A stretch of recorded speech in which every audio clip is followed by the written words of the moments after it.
This is Paul. Hi, my name is Paul, and I grew up in a part of Wisconsin that many people don't know about. There, we don't hold cheese really as high as the rest of Wisconsin does. Our main export, if you could call it that, there is actually just wheatgrass. I know it seems like a really humble thing, but like the town of Croston, where I'm from, we really value that high. We actually have a Wheatgrass Festival every year. People don't know about this a lot, and a lot of neighboring towns, I've always had a problem with us because we don't represent the cheese, but it's kind of like, because of our climate, we actually live in a valley. So the climate's kind of different, really good for wheatgrass growing, and it's just like, we don't have the cows, so how are we going to make the cheese? And so we've always been ridiculed. You've never thought about getting valley cows?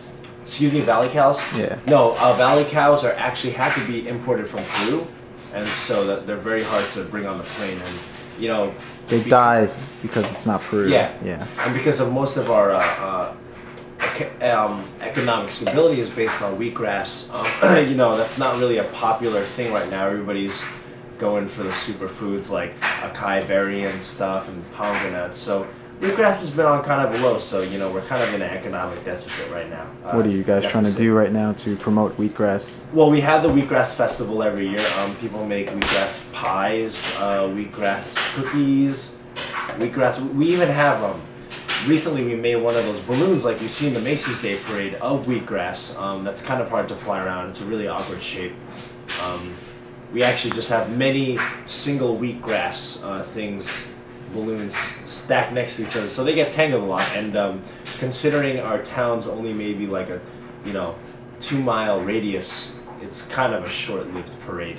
But so for some of our viewers who don't really know enough about wheatgrass because it's not as popular as you said, what can you actually go through and describe wheatgrass and what it would be good for and what it looks like and how it tastes? Yeah, so wheatgrass basically looks like your typical lawn grass, just not as pretty.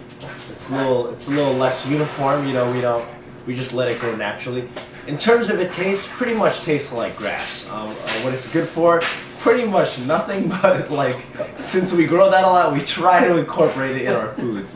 That's why the wheatgrass pie, there's no nutritional value, doesn't taste good, but it's our main export, so that's what we have to work with. So basically, wheatgrass pie, think of a really good pie crust, and then think of grass in it.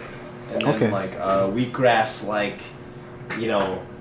wheatgrass stew, it's just hot water with wheatgrass in it. And, that's what we live with. We're very humble people there, but as much as I love that town, that's why I kind of had to move away from it. And once I left that valley area, how back then China was very closed off from the rest of the world.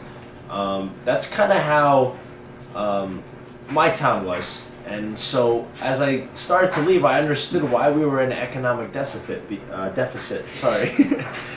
Because a lot of people don't like wheatgrass and don't like things that taste like wheatgrass, and so I'm trying to expand and see what our soil is good for. And I've sent our soil in our town for tests, and just over and over again, the universities we sent to, yeah, this is ideal for wheatgrass, really good wheatgrass soil. So it's really kind of a hopeless thing. I don't want to abandon my hometown, but I'm tired of my green poop.